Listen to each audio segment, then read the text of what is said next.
currently incarcerated in prison, housed in 473 correctional facilities throughout the United States, compared to the 1,147,359 male population of men incarcerated throughout the United States among the 1,700 prison facilities, with Texas having the most prisons at a total of 313 facilities.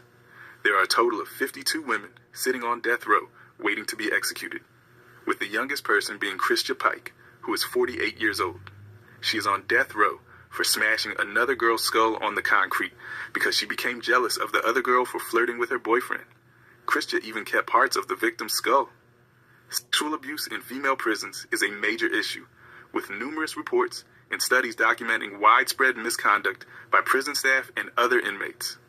According to the Bureau of Justice Statistics, thousands of incarcerated women report being sexually victimized annually, with many more incidents likely going unreported due to fear of retaliation from the prison officers or from the warden himself. For example, in March of 2022, the FBI raided the all-female prison located in Oakland, California, where the prison warden was caught running a club, allowing male prison guards to sexually abuse and assault female inmates. The warden was also caught having naked photos of female inmates on his work cell phone.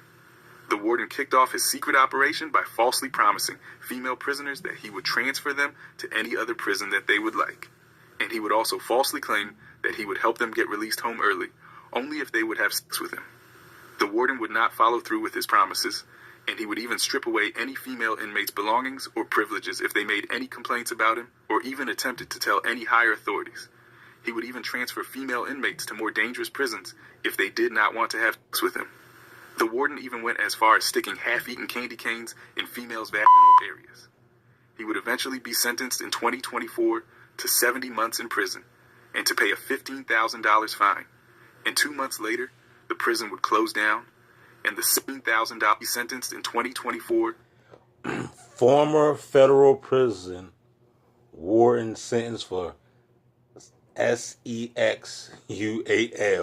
abuse of 3 female inmates. You gotta be careful, man, you know what I'm saying? To 70 months in prison, and to pay a $15,000 fine. And 2 months later, the prison would close down, and the 605 female inmates were transferred to different prisons throughout the United States. Female inmates undergo extreme abuse by prison staff with male prison guards.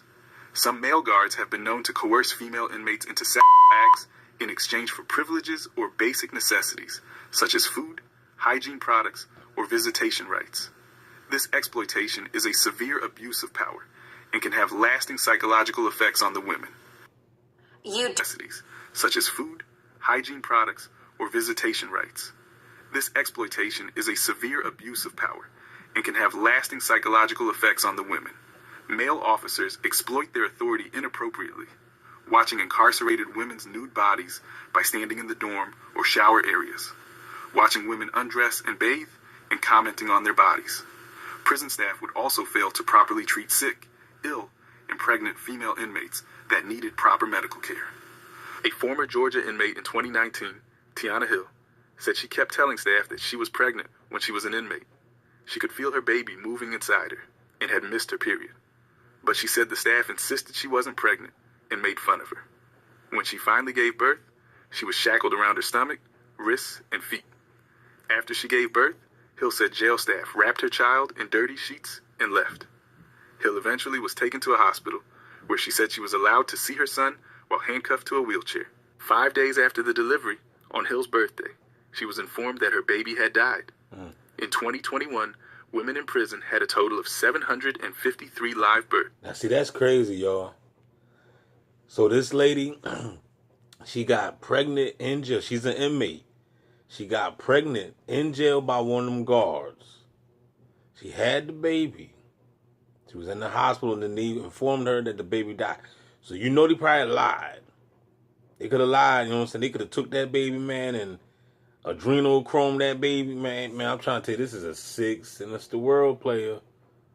But y'all think Trump gonna stop all this crap? All right. 46 miscarriages and 11 abortions. Of the 753 live births, there were 3 newborn deaths, and nearly half of those 753 births were C-sections. In 2015, a Georgia prison doctor was caught lying on his application and work history after working several years with the prison. Dr. Nazaire had been previously suspended from practicing medicine in New York for his involvement in the death of 4 patients that he falsely diagnosed, and his clinic was sued for $3.3 million. When the New York Medical Board suspended Dr. Nazaire for 3 years, he became bankrupt and moved to Georgia and began living in a Holiday Inn hotel. When he applied for a temporary physician agency that partnered with the Georgia Department of Corrections, the prison hiring employer failed to read up on the doctor's background, and the doctor failed to mention that he was suspended from practicing medicine in New York. When he was hired, his starting salary was $163,000, and when he was employed in Georgia, he would falsely diagnose and improperly treat female prisoners, preventing them from seeking outside hospitals, which helped the prison save money on medical expenses for inmates. Because of this, the prison awarded Dr. Nazaire with a new $175,000 pay upgrade for saving the prison money. Because of the doctor's careless work, within a 10-month span, a total of 9 female inmates died of complications, including cancer, infectious diseases, and heart issues. The doctor was fired and never charged for his actions. He later moved to New Jersey after being fired to attempt to practice medicine again. Not only is the prison staff an issue, but female prisons have gangs just like male prisons, which include the Latin Queens, Bloods, Crips, and MS-13.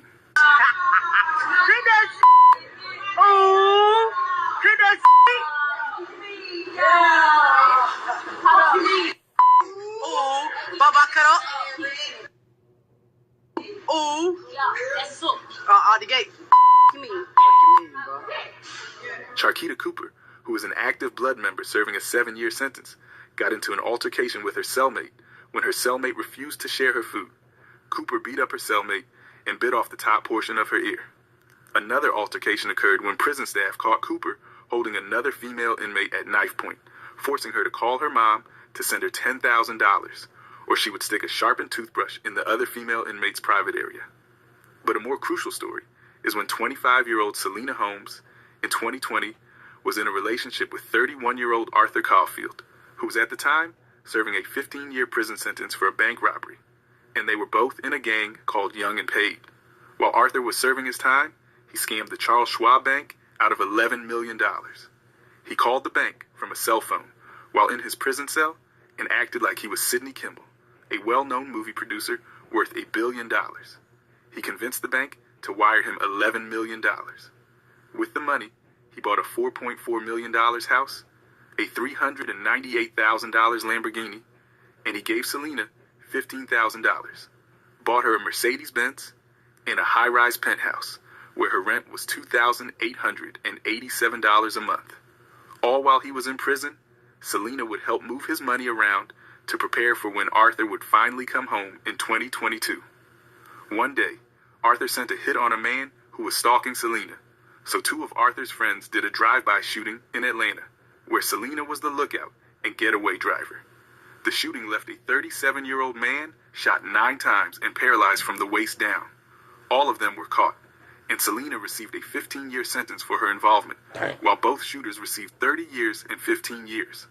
Arthur was eventually caught for his scamming, and when he was finally released, he was put in federal custody and sentenced to 135 months in federal prison. While Selena was serving her time, she had a sexual relationship with the prison counselor, where Selena would pay him $1,000 a week to smuggle in drugs and outside items banned in prison. One day, the counselor arrived at the prison for his shift, and upon entering, officers checked the counselor's bag at the prison entrance on the morning of April 28th. A search of his car then turned up a package with 17.5 grams of methamphetamine strips and 21.4 grams of marijuana. He was also found to have in his car and bag perfume, lip gloss, disposable contact lenses, tobacco, tea bags, bubble gum, pop rocks, and 2 red bandanas. The counselor was immediately fired and sent to jail. Selena was put in solitary confinement and transferred to another prison. Her expected release date is September 2035.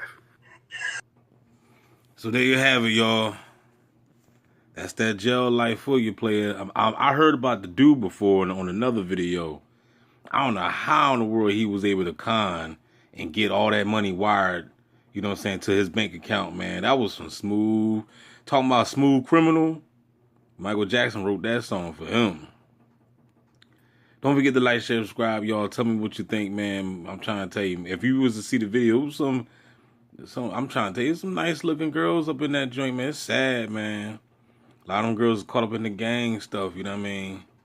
But anyway, man, like, share, subscribe, man. Holla back.